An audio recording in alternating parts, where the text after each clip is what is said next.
Um, so as I said last week, this is going to be a two-part series. Just this week. Oh, sorry. There's any more sheets around? There we are.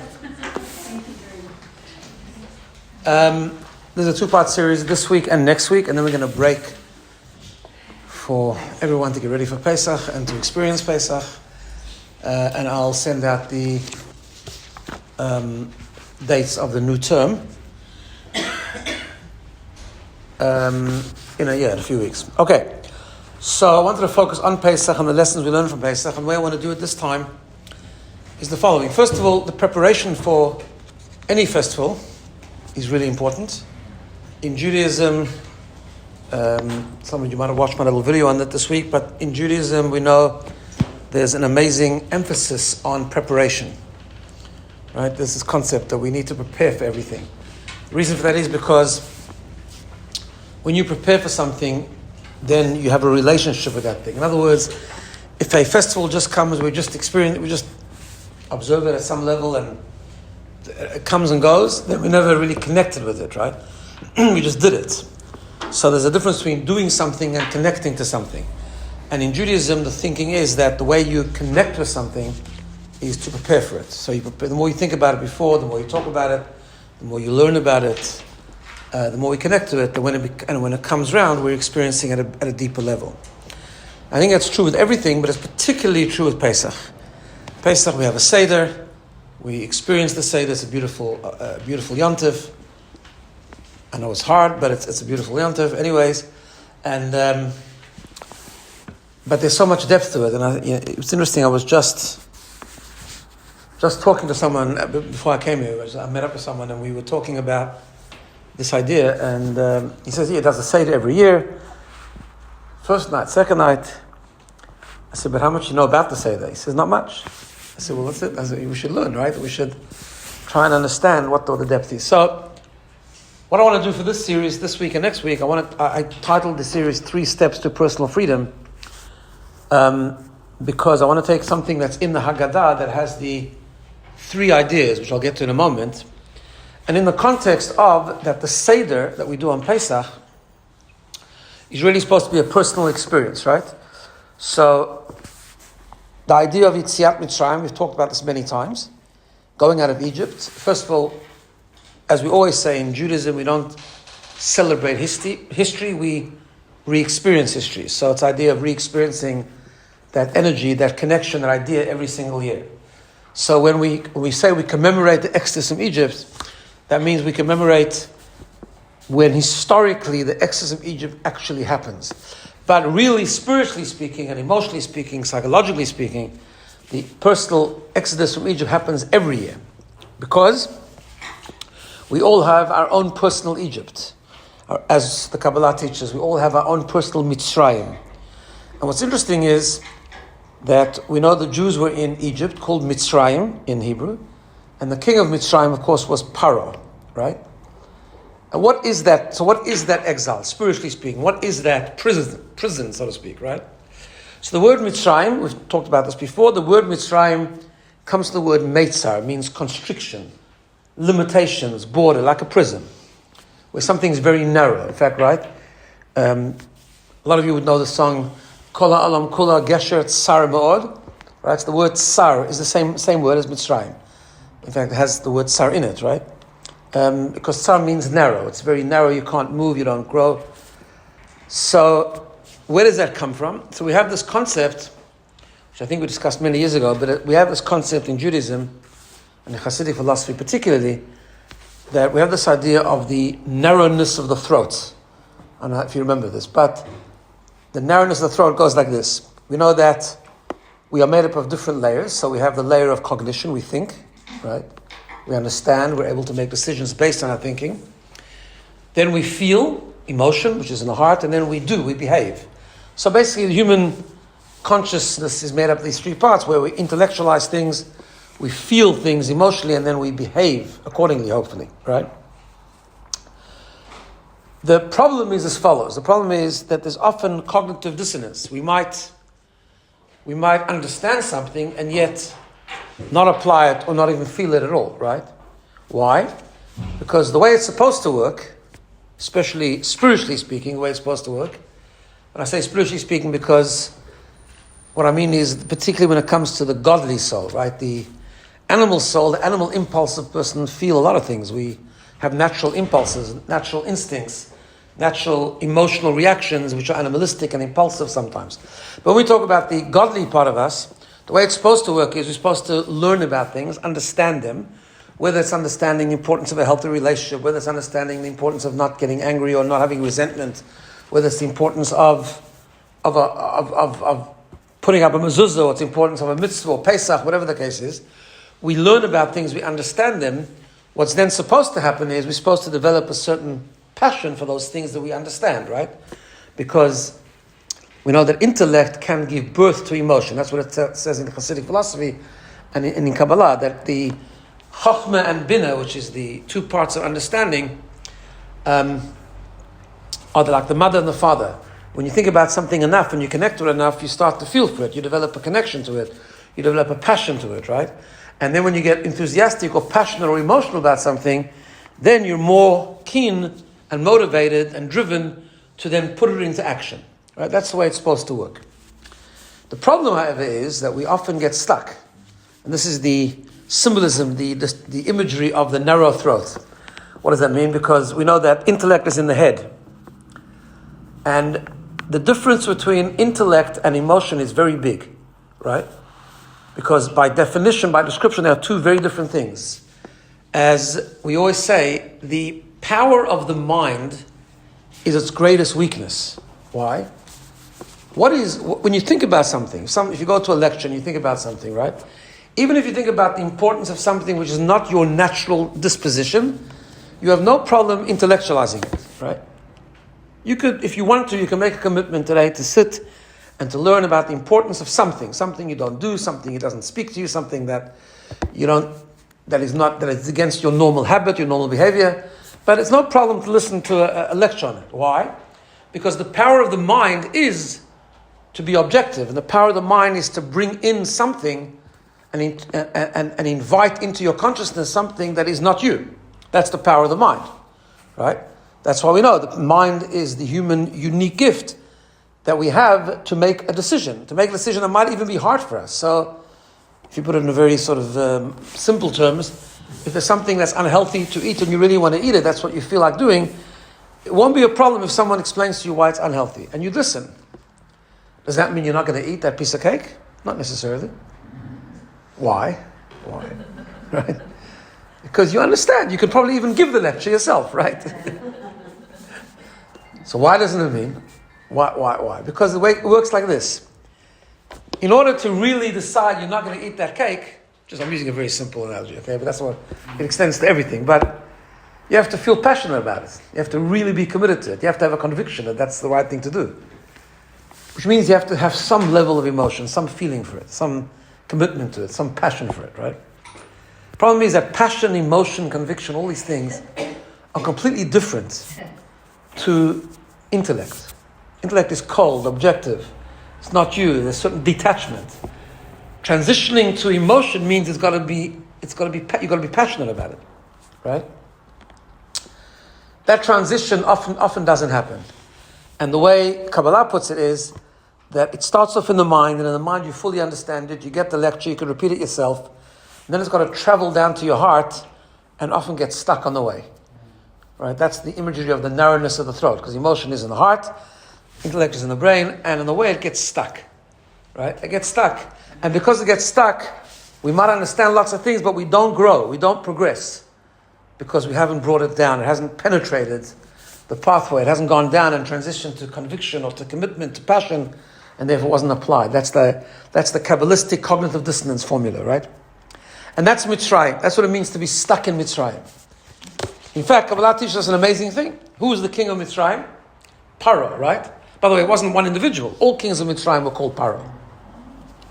It's the pharaohs of Egypt. That's the historic formula, right? The word Paro is a similar idea, funnily enough.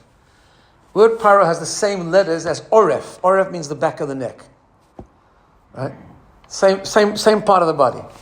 So often we are subjects of or slaves of our own Mitzrayim, our own Egypt, our own cognitive dissonance, where we can understand something, we know we shouldn't get angry with other people, we know we shouldn't have resentment, we know we should be more spiritual, we should be more godly, and yet we find it hard, right? And therefore, if you look in the Haggadah, it says, B'chol dor vador, in every single generation, we need to see ourselves as if we are going out of Egypt. It's not talking about going out of an oppressive regime that's making us slaves. Thank God today we're not like that, for the most part. But it means the spiritual Egypt, right? And that's why we say in the Haggadah the famous words, right? V'hi she'amda. This is what I stood by us, the promise of God. I stood by us in all generations, because in every generation, omdim aleinu l'chalotenu, very familiar words, right? They stand up against us to try and destroy us. That could be literally, like what is happening.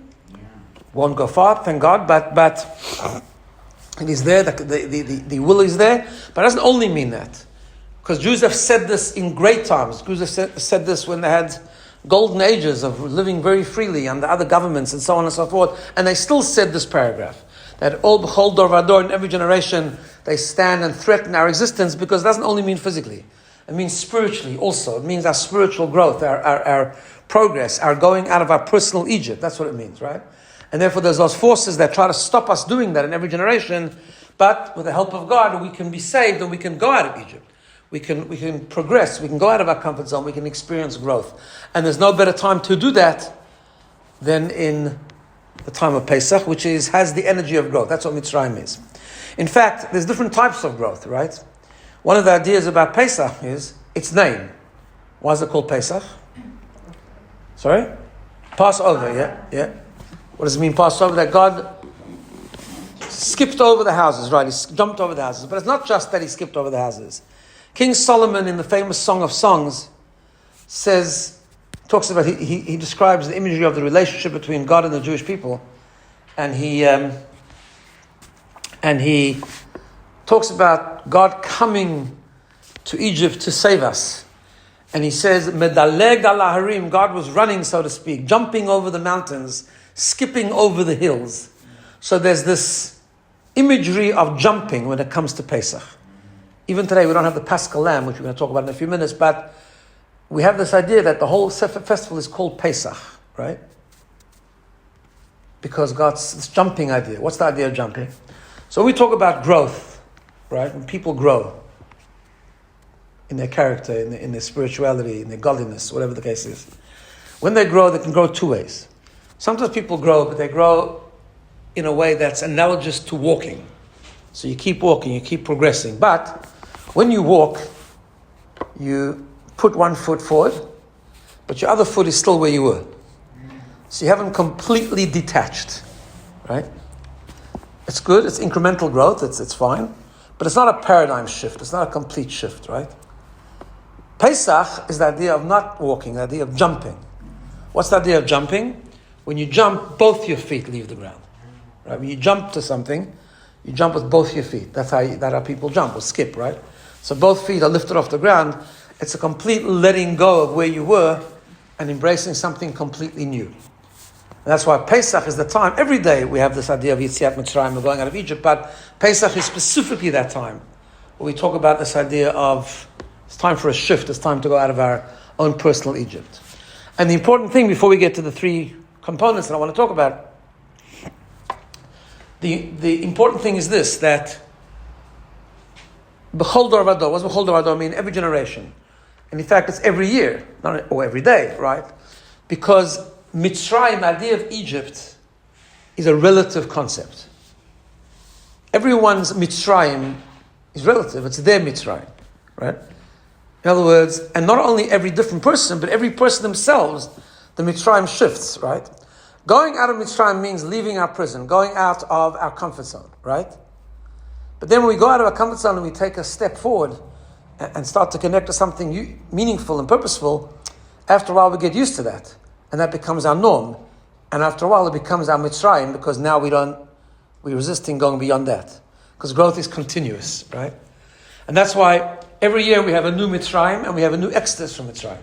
And for each person that's different. And that's the important part. Each person is an individual and each person has to go out of their Mitzrayim, right?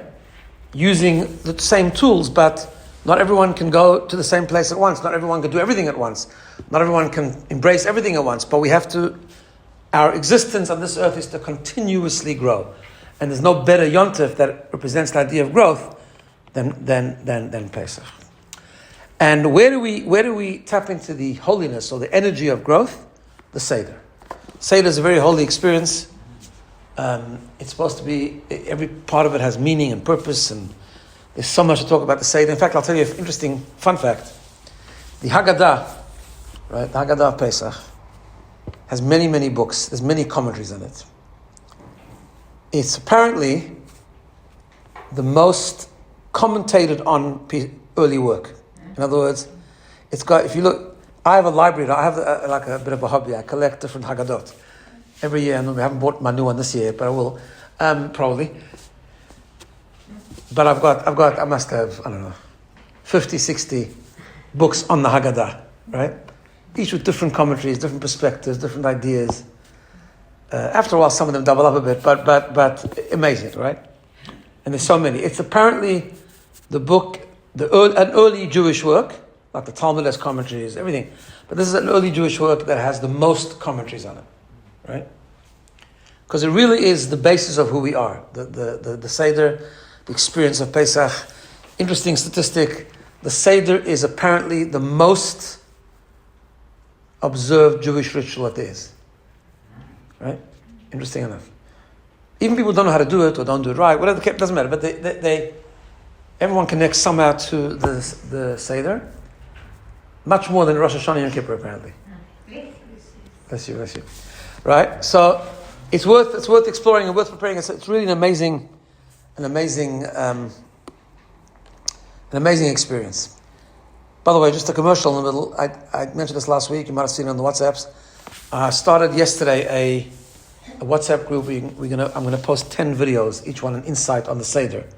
So if you're interested, you can check with the office. I'll give you the link, and you can join that. And for the next 10 days, I started yesterday, and each day I'm going to post a video on something to do with the Seder. Okay, but what I want to do this week and next week is talk about one passage in the Haggadah. And the Haggadah says, it's towards the end. The Haggadah has many passages. It's one of the mitzvot of Pesach night to tell the story and so on.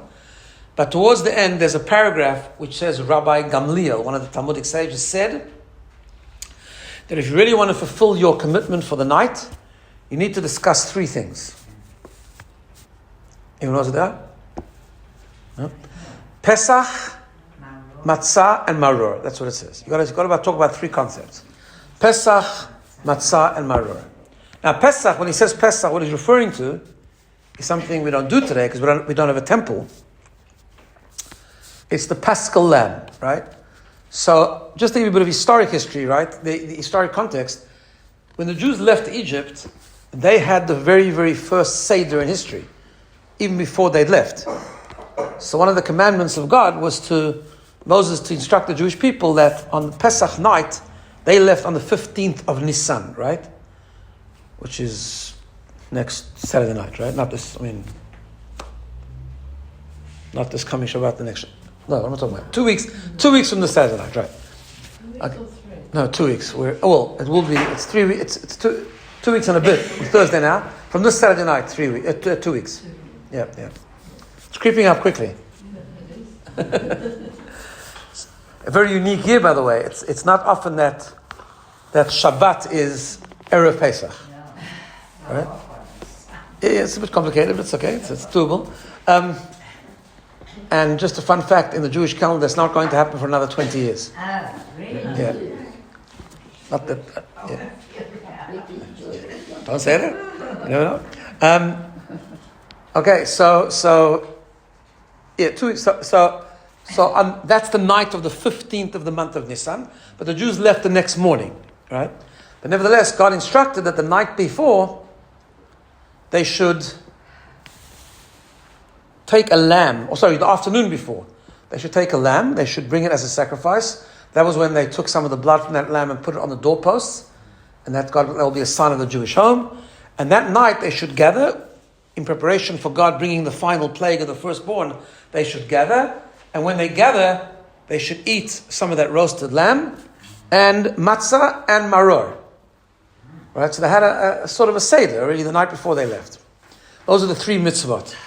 Today we don't have and then from then on, every time they had when they had a temple or in the desert, when they had a Mishkan, every year on the 14th, they would bring this lamb and they would eat it at the Seder, roasted lamb. They would bring it at the Seder on the night of the Seder, right? They would eat it at the same time we eat the afikoman. We eat afikoman to remember the eating of the Korban Pesach. Okay. So, and then we have the mitzvah of eating matzah and the mitzvah of eating the bitter herbs. Today, of course, the most important mitzvah of the Seder is to have a big piece of shmura matzah. That's a big mitzvah. If anyone is not unable to get shmura matzah, please let me know. It's very important to keep that. That's the way we connect to the Seder, to eat the big piece of matzah. But Rabban Gamliel says that really to fulfill the obligation of experiencing the Seder, you need to talk about these 3 ideas. The sacrifice of Korban Pesach, which although we don't have today, we still learn about it and still spiritually connect to it. Then we need to talk about matzah and we need to talk about maror, the bitter herb. So for some reason, these 3 ideas become like the foundation of the Seder experience and the formula for personal freedom. So for the remaining time today, I want to talk about Pesach. That's the first one. And the next week we'll talk about the matzah and the maror and what the significance is and what it means to us and how we apply that, right? So the Korban Pesach, the Paschal lamb, right? This was brought, as I said, in Egypt, and also it was then brought every year in Pesach, as long as the Jews had a temple. So Pesach has a number of components. Let's talk about a number of lessons we learned from the Pesach. First is, the fact that they took a lamb in Egypt was highly significant. Why a lamb specifically? So we know that Egypt was an immoral country, and also was a country that was riddled with pagan worship, right? At the time the Jews were there. Part of the pagan worship experience that they had in Egypt was, I know it sounds weird, but they served lambs. This was their thing, sheep, lambs, that was their thing. So the lamb was a deity of the Egyptian culture. But it's not so ancient. You have that today in India, cat with cows, I think. I think the cows today are the Avodah Zarah, the idol worship of India, or the Hindus, or some part of India, whatever. But this was the thing of Egypt, right? So God says 4 days before they leave Egypt, the Jews each family needs to take a lamb, keep it in their house, and prepare for shechting it on Erev Pesach, spilling the blood on the doorpost, and eating it roasted on Pesach night. So when the Jews did this was a huge leap of faith, because obviously all the Egyptians wanted to know, what are you doing with the lambs, right? And they told them, we in 4 days' time, God is going to bring about the final plague. Then the Egyptian Pharaoh is going to let us go, and we are going to leave. So the Midrash tells us that what actually happened, it was a Shabbat. The Jews left on Thursday. This all happened on the Shabbat before. And which is one of the reasons the Shabbat before Pesach is called Shabbat Hagadol, the big Shabbat, because the story started then. What happened was the firstborns, by then the Jews had a pretty good track record, because they had finished with 9 of the plagues, right? And every time Moses told them that God is about to bring a plague, it happened. By then, by that time, when the Jews said something's going to happen, they believed them. So the firstborns ran to Pharaoh and said, "You better let them out now, like before 4 days from now, right?" And Pharaoh refused. And the Midrash says that actually a mini civil war broke out, and a lot of Egyptians fell already on that day, even before the Jews left Egypt. And that's why that was the beginning of the Exodus, so to speak. But the concept of taking a Korban Pesach had 2 ideas. It was the concept of, before you can go out of Egypt, you have to let Egypt go. You have to let go, right? What does this mean? This is often the issue with growth. When Moses was the famous story of Moses was at the burning bush. So a few years before that, Moses was out of Egypt. He was running away from Egypt. He was in his father-in-law's town, Yitro, and he had the famous vision of the burning bush, where he saw this bush that was burning, and yet it wasn't being consumed, and it was miraculous. And he said he saw that it's a very special thing. So the Torah tells us that Moses looks up and he sees this burning bush, right? And he says, Asura na ve'er'eh. Let me turn away and let me go and see what's happening at this bush. Very strange expression. Doesn't say, it's not like he looks up and sees this thing in the distance and says, let me go have a look. He uses the word asura na, let me turn away and I'm going to go look, right? So it's a funny expression. So Rashi, the great commentator Rashi, says 4 words. He said, what did Moses mean when he said, Asura, I'm going to turn away? Rashi says what Moses meant was, I'll say it in Hebrew and I'll translate, Asura mikan lehitkarev l'sham. Let me go away from here to come close there. Right? What does that mean? Whenever we grow, part of the, there's a Yiddish expression, I don't know if you know aware of it, but there's a Yiddish expression, Amerikanisch tanzen auf alle chasanas. You can't dance at 2 weddings at the same time. You've got a conflict between 2 weddings, you've got to make a choice, either this wedding or that wedding, right? It's meant, the expression, Yiddish has some lovely expressions, but the expression is meant to teach us the following.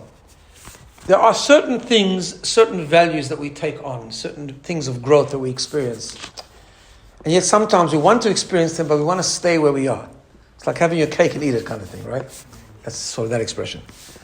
And the first step to real growth or to real paradigm shift in any area of life, particularly in self-improvement or spiritual improvement and so on, is that you have to be able to let go. Growth comes with a sacrifice. Growth comes with giving up stuff, turning away from things, rejecting certain values that are in conflict with the values that I want to embrace, leaving certain practices that are in conflict with those that I want to embrace. So therefore, when we grow, when we go out of our own Egypt, when we have a paradigm shift, there's 2 components. One is, we've got to make a break. We've got to let the past go, right?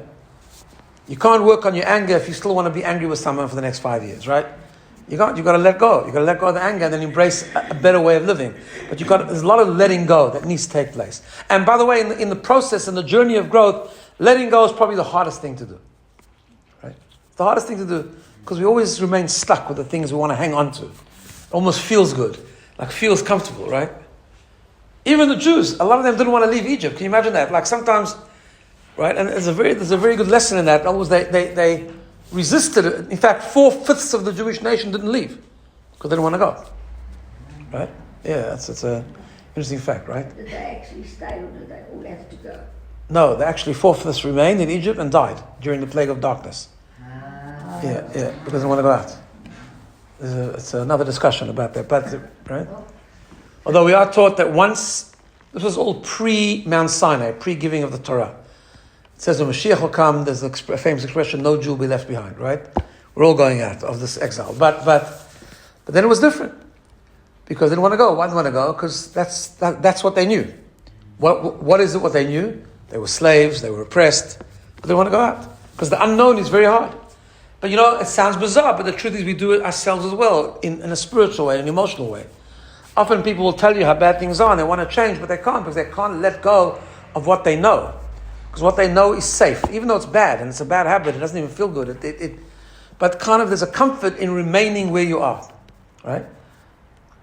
One of the great praises for the Jewish people that did go out of Egypt and followed Moses into the wilderness, it was said by Jeremiah the prophet. And he says a prophecy from God. He says, Kamar Hashem, he says, he praises the Jewish people. It's one of the great things that are in the favor the favor of the Jewish nation. That God recognized that when we left Egypt, we had the faith to let go, to move out. Lech teich acharai bamidbar, you followed me into the wilderness. You went to a place that nothing was growing. You went to an unknown. You believed, emunah, you had faith. And because of that faith, they were ready to let go of Egypt and move. The symbol of leaving Egypt, and this is why it was considered so important, and this is why Rabbi Gamliel says that it's an important thing to discuss at the Seder. The importance of it was expressed in bringing the Paschal lamb. In other words, slaughtering the idol of Egypt. That was the idea. It was disassociating. Because the Jews in Egypt had assimilated. The Jews in Egypt had also been part of the idol worship. Right? Yeah, we kept our identity as another race, but we didn't actually serve God in Egypt. It's quite a thing, right? In fact, we served idols. That's what we did. We actually were part of the idol worship of Egypt. And yet, God wanted to keep the promise that He gave to Abraham, Isaac, and Jacob, and we were destined to leave and become God's nation, and so on. But He said the first thing you've got to do is you've got to slaughter this avodah zarah. You've got to actually get rid of it. You've got to let go of this pagan worship if you want to come closer to Mount Sinai and become God's nation. If you want to go out of Egypt, you're going to have to actively leave Egypt behind you. You can't take Egypt with you when you leave. And that's the foundation of growth. You can't take your previous habits and your previous emotional struggles and your previous perceptions and values and whatever it is. You can't take them all with you and say you want to grow at the same time, because you're just taking the problem with you. You know, there's right? Sometimes people, it's like, you know, we see this sometimes. Sometimes people have issues that they're dealing with, and they decide to move location. They'll move to another city, or they'll move to another country, right? I once read a letter to the Bavitcher Rebbe. A parent was saying the child's having issues. It's hard for him to learn in yeshiva, whatever, and the whole thing, all kinds of things, and maybe you should just send him overseas. So the Rebbe very simplistically but profoundly answered. He said, everyone has a Yetzer Tov and a Yetzer Hara. Everyone has a good inclination and a bad inclination, right? The things that push us to do good and the things that push us to do bad.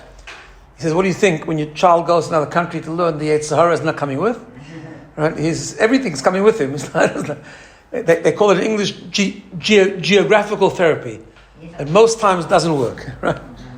There are cases where it's important. Sometimes you make a break from the community, from the environment. But most times it doesn't work. You just take your problems with you, right? Why? Because to grow, you need to leave. And that's the Korban Pesach. You need to say goodbye. But that's not enough. Because the Rambam tells us that the mitzvah of the Korban Pesach, the mitzvah of bringing the Paschal Lamb, had two components to it. In fact, in the 613 mitzvot, it's considered two separate mitzvot. One was to offer up the animal, to shech the korban, in other words, to slaughter the lamb, right? And the next one was to eat the meat on the Pesach night. They both obligatory. It wasn't like you shech the korban Pesach in the daytime and that's it, right? But a very, very important part of this mitzvah, so important that it gets its own prominence, was to eat the korban Pesach. The Mishnah tells us in the Talmud that the Korban Pesach, its goal was not just to slaughter the animal, the goal was to eat the meat. Right? Today we don't have a korban, but we spiritually re-experience this idea when we eat the afikoman towards the end of the Seder, right? That is, instead of eating the Korban Pesach, but the same idea. What's the idea of eating? Why is it so important to eat the korban? Apart from the fact that every Jewish experience, it seems to be important to eat, but there's a specific thing about eating the Korban Pesach. The idea is because sometimes you can make a break, sometimes you can let go, sometimes you can be inspired to grow and you can sort of make a move, but you haven't internalized it. It hasn't become part of your experience, right? You have to ingest it, otherwise it's not you. It has to become you. It has to become your new identity, right? We discussed this when we did Atomic Habits. I don't know if you remember. Right? That, you know, he makes this point. He says when someone starts to lessen their smoking or not smoke, you know, you can't say I'm a smoker who's given up smoking. You have to say I'm a non-smoker. You have to become someone who doesn't smoke, right? Same thing. When we want to grow, it's not enough just to make a break. We've got to change who we are. And to change who we are means that new inspiration must become something that's who we are. We have to internalize it. And that's why the eating of the Korban Pesach was so important. You let go of the idol worship. You've assumed something different. You're now becoming closer to God, coming closer to good values, to proper morality, and so on and so forth. That has to become who you are, otherwise not sustainable, right? And that's why the Korban Pesach has to be offered, but then it has to be the meat, the new meat. In other words, you've slaughtered the idol, but now the meat that you have left is something new, and you actually have to eat it, because otherwise that's a symbol of internalization.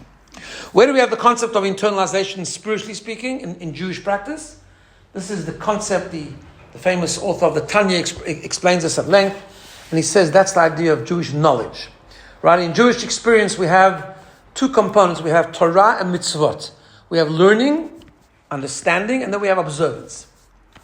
This concept of internalization can only really happen I mean, not to undermine the observance of a mitzvah, of course, that's so important, eating matzah Pesach, putting up mezuzah on the door, those are critical things, but it has to come together with learning, otherwise we don't internalize it. Learning, understanding, study of Torah in the Talmud, in the Tanakh is referred to as mazon, the food for the soul. Because when you understand something, you internalize it. When you do something, you and the thing still remain different.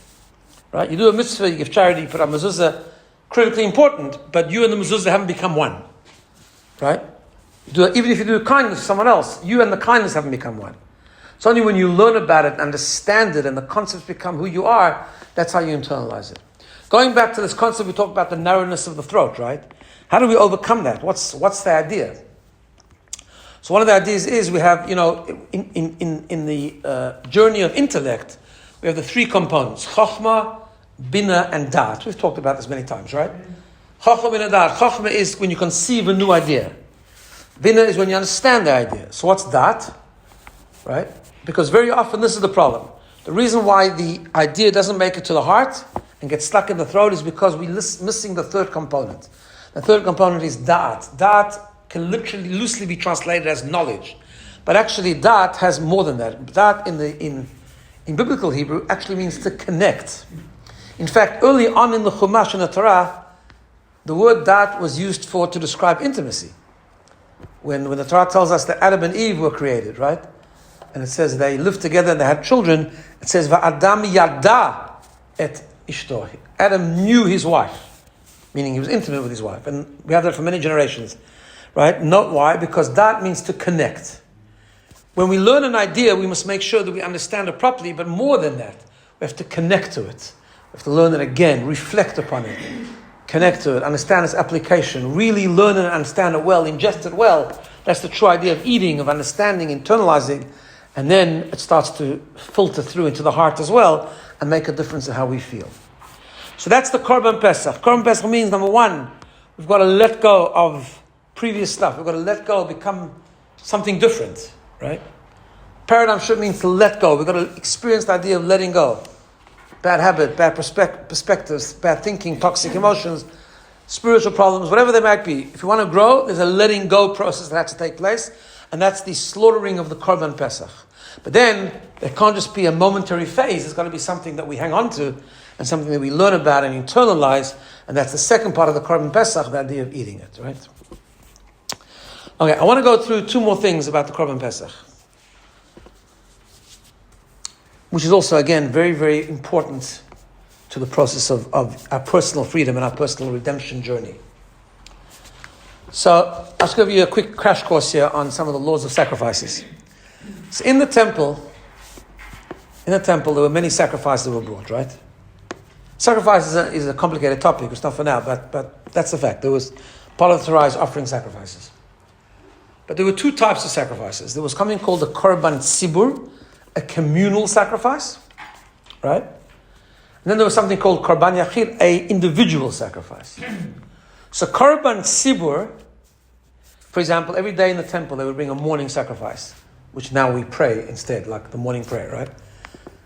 But that was brought by the administration of the temple, and that was representing the Jewish people.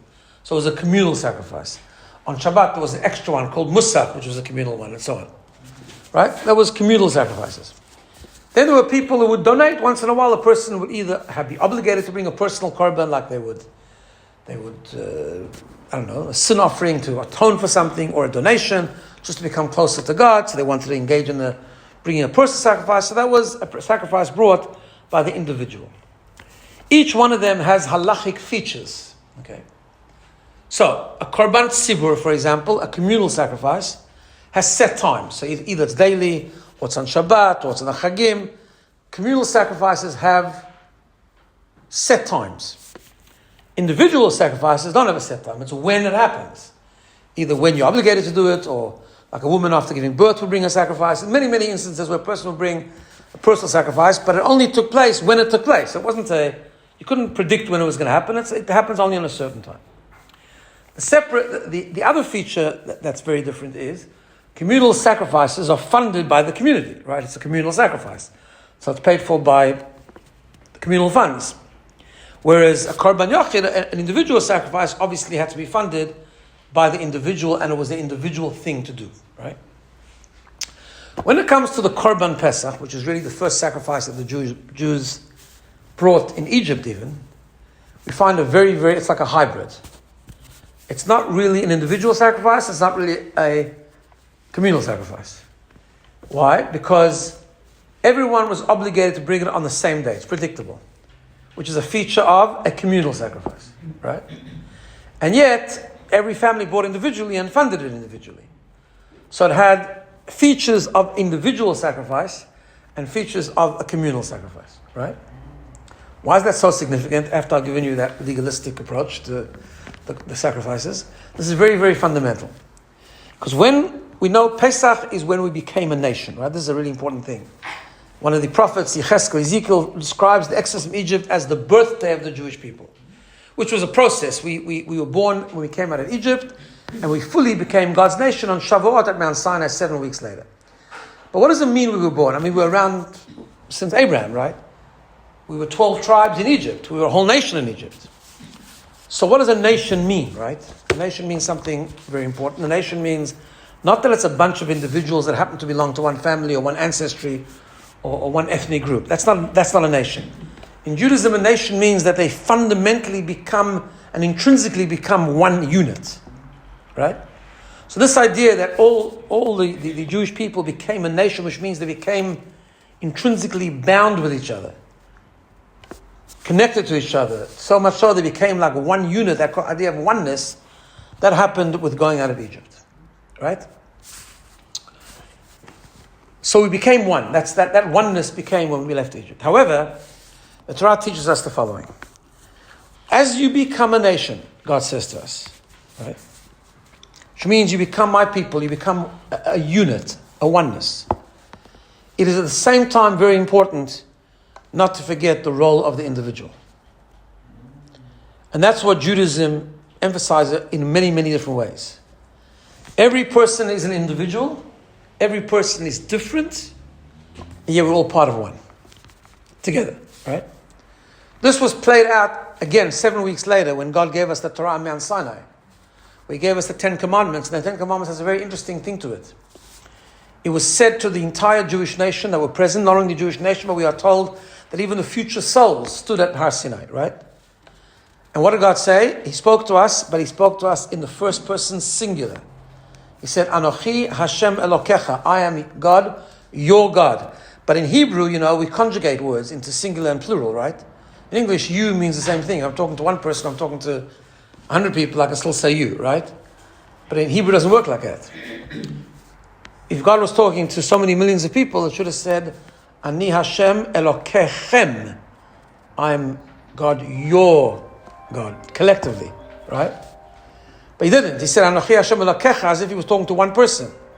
And He was, because He was talking to each individual separately. God was saying, every individual matters. Every individual's different contribution matters. But so does the oneness of a nation matter. You have to have the same thing. In other words, God wouldn't have given the Torah to individual. It had to be given to the entire nation, and all had to be present and had to be united in one. And yet, He said every individual must shine. And that's why the foundation of going out of Egypt was the Korban Pesach. Korban Pesach wasn't a communal sacrifice, it wasn't an individual sacrifice, it was both.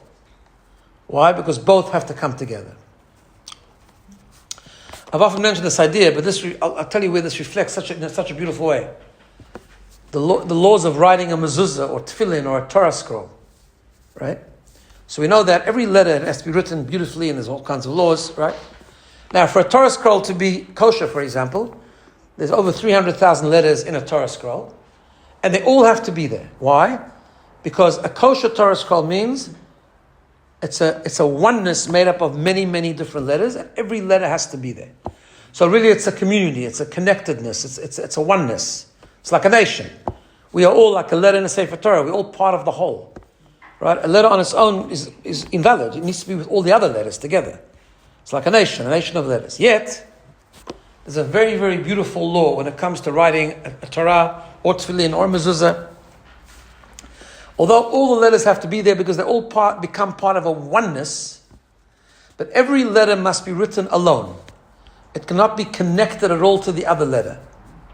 Even if a little thin line of ink connects one letter to the other, the entire Torah is invalid. It can be fixed, but it's invalid the way it is. Can't use it. It's called a negi'ah, if it's touching another letter. Why? Because every letter is part of a whole and not an individual, and yet the individuality cannot be dissolved. By the way, this is a great lesson in relationships in general. That's what relationships are all about. Relationships are a oneness, a connectedness, and yet it's only an efficient and effective and deep connectedness if the individuality of each person doesn't get dissolved. That's for another discussion, but it's a really, really important. It's a very important relationship lesson, right? The individuality of each person has to be valued because everyone's different. And as a Jew, part of God's nation, we're exactly the same. We're all part of one destiny. We're all part of one values system. We're all part of one Torah. We're all part of one journey. We're all connected, deeply connected to each other. And we also subscribe to common values. There are certain things we're all supposed to do. We're all supposed to act kindly. We're all supposed to have a mezuzah on our door. We're all supposed to have a Seder on Pesach. We're all supposed to have we do a lot of similar things. And yet God says, you're all individuals as well. Everyone does it a little bit differently. Everyone has a different area of emphasis. Everyone has a different contribution. And every contribution is critical and important. And that's, as we sit down to the Seder and we talk about our growth and our part of our birth as a nation, and who we are and what's our foundation, this is again a lesson from Pesach, the Korban Pesach, that we're individual and we're not an individual. We're part of one, which is so important, and yet we also our individuality doesn't get dissolved. Each letter has to stand alone. For this reason, I'll just end with a very fascinating Maharal, the Maharal of Prague, which I've mentioned many times, a great philosopher in the 16th century, one of my ancestors, as I've shared with you before. That's where the name Gurari comes from, because he wrote a commentary on Rashi called Gur Aryeh. He wrote many books. So I try to learn some of his stuff once in a while. That's why it was very special when I took my trip in December. I was in Prague to be at his gravesite for the first time. It was a very special experience. But he has a whole book just on Pesach and the Haggadah, one of the many commentaries on the Haggadah. Very deep, very philosophical. It takes time to learn. It's not a quick thought. He's a very deep philosopher. And he has a whole section on the Korban Pesach. And he says that the Korban Pesach was really fundamental in creating this oneness of the Jewish nation. And he says it reflects in the laws of Korban Pesach. How so? He said, I'll finish with this, I'll finish with a story, a beautiful story. He says, because there's a midrash that says that a very big animal, like a cow, for example, if a cow injures his hand or his arm, whatever, leg, whatever, not necessarily the pain isn't necessarily felt in the whole cow, right? So he's a big animal, he's healthy. So he feels the pain in our legs. Sometimes we feel pain in our legs. Doesn't mean we feel pain everywhere. We just feel pain where it's hurting. But a lamb apparently is different. A lamb is a very sensitive, refined, edel, as they call it in Yiddish, animal, right? It's a very fragile animal. If a lamb gets hurt anywhere in the body, it feels it in the whole body. And he says that's why God told us to bring a Korban Pesach when we left Egypt, because Egypt was the birth of our nation. Yes, we remain individuals, but we become one. And becoming one intrinsically means that we are bound. And if one person is hurting, we're all hurting. As we've seen this displayed really, really well in the last 2 years, unfortunately. But it's an amazing thing, right? I'll just end with a quick story. There was a famous, I've forgotten when exactly it happened. It was the last blood libel that happened was the Bayless trial, a very famous Bayless trial. And it was in Russia and Ukraine, actually. And there was a very big court case, and actually the Jew won, but it was very, very big. The whole world got involved. All the rabbis of the whole world got involved. It was like an amazing thing. And one of the prosecutors said he's going to show you how bad the Jews are, right? That in the Talmud there's a passage that says, it's a passage which is relevant to some halachot, where you can do something through a messenger. And anyway, it calls the Jewish people Adam. And Adam means like we're called Adam, human. And you could read the Talmud if you're looking for problems. You could read it that like only the Jewish people are called Adam. Everyone else is not called an Adam, right? And that sounds terrible, right? So he brought this up in court very cleverly. And they wrote to a very great sage called Meir Shapiro to ask him what they should answer. Obviously, the Torah has respect for all human life. And so what does it mean? What does the Talmud mean when it says that? And he answered the most beautiful thing. He says, there are many words to describe human being in Hebrew, right? Ish, Enosh, all the different types of terms. And then Adam. Adam is also one of them. The amazing thing about the word Adam is that there's no plural form for Adam. So, for example, Ish is singular. Ish means a man. In plural, it's Anashim. Right? Isha is a woman. In Hebrew, it's Nashim. Right? So there's plural. For every description of a human being, there's plural. Except for one, Adam. There's no plural for that. He says, why? Because that's specifically to the Jewish nation. He says, tell the judge like this. He said, when did you have last time where someone in Ukraine, a non-Jew, stood trial and the entire world got involved? You never had that. Right? And suddenly this bailiff is standing trial and the whole Jewish nation is involved. Why? Because when one Jew's on trial, everyone's on trial. So that's the Jewish nation. Adam. Because that's what the Talmud means. It doesn't mean any human life is not important. Every individual is created in the image of God. Every person is amazing.